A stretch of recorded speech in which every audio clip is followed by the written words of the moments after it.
अस्सलाम वालेकुम जी। मेरा नाम है जी डॉक्टर रिज़वान अख्तर। मैं काम करता हूँ as a head of department of pulmonology, chest diseases और hyperbaric oxygen therapy chamber, Islamabad medical complex H11/4 Islamabad में। सुबह के वक्त मैं यहाँ पे होता हूँ और शाम को मैं करता हूँ अली मेडिकल सेंटर एफेट में।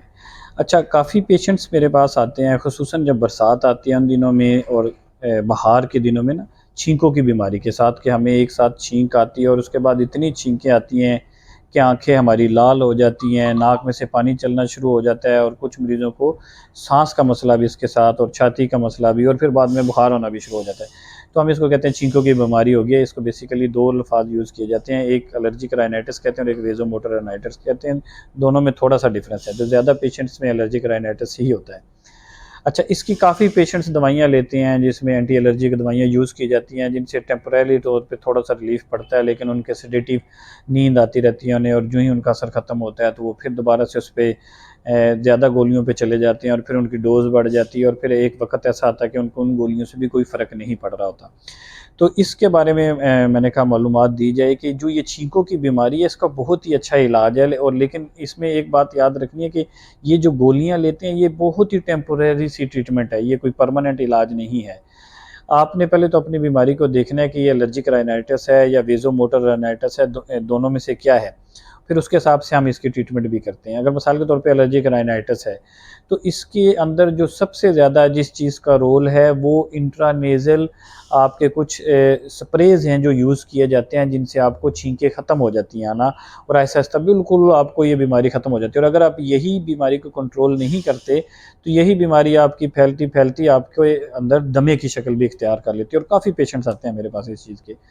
और दूसरी बात इसमें ये होता है कि जो आपके इन्हेलेशनल हम देते हैं ना नेज़ल स्प्रे, उसका इस्तेमाल करना ही किसी को नहीं आता। मैक्सिमम पीछे लेट के बेड के ऊपर और नाक के अंदर स्प्रे करते हैं, वो तरीका नहीं होता। आपने जब भी इन्हेलेशनल जो भी नेज़ल का आपका स्प्रे होगा, वो हमेशा आगे झुक के, जिस तरह हम रुकू या सजदा में जाते हैं, इस पोज़ीशन में जाके आपने नाक के दोनों नथनों के अंदर 2 मिनट के वक़्फ़े से स्प्रे करना होता है।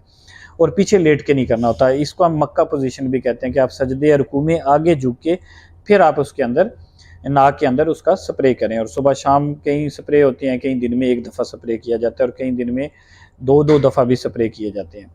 तो एक तो इसमें जो असल इलाज है वो गोलियाँ नहीं हैं, इंट्रानेज़ल स्प्रेज़ हैं जो मुख्तलिफ़ आपके जो हॉस्पिटल्स वग़ैरह या फार्मेसी वग़ैरह पे अवेलेबल होते हैं। लेकिन हमेशा किसी अच्छे डॉक्टर को दिखा के फिर स्टार्ट करें, क्योंकि कुछ ऐसे नेज़ल स्प्रे हैं जो टेम्परेरी तौर पे रिलीफ़ देते हैं, लेकिन उसकी वजह से रीबाउंड फिनोमेना आना शुरू हो जाता है। आपका साँस और छींकें और नाक बंद होना ज़्यादा शुरू हो जाता है, तो कुछ ऐसे स्प्रे भी हैं। तो सारे स्प्रे यूज़ नहीं होते, कुछ स्प्रेज़ ऐसे हैं जो यूज़ किए जाते हैं, और मिनिमम 3 से 4 महीने का इस्तेमाल करना होता है, और फिर उसको आहिस्ता-आहिस्ता आपने टेपर ऑफ करना होता है, और आपका बिल्कुल नज़ले की छी जो हालत होती है, नाक चलना और छींकें आना बिल्कुल ख़त्म हो जाता है। तो जब भी छींकों की बीमारी आपको महसूस हो रही हो, फ़ौरन किसी अच्छे डॉक्टर को दिखाएँ, और अच्छे जो नेज़ल स्प्रे हैं वो इस्तेमाल करें, तो इंशाल्लाह ये बीमारी बिल्कुल ख़त्म हो जाएगी, और आपको दमा भी नहीं होगा, और बाकी जो इसकी कॉम्प्लिकेशंस हो जाती हैं, साइनोसाइटिस होना शुरू हो जाता है, सर में दर्द होना शुरू हो जाता है, वो भी इंशाल्लाह बेहतर हो जाएँगी। तो बहुत-बहुत शुक्रिया आपका सुनने का।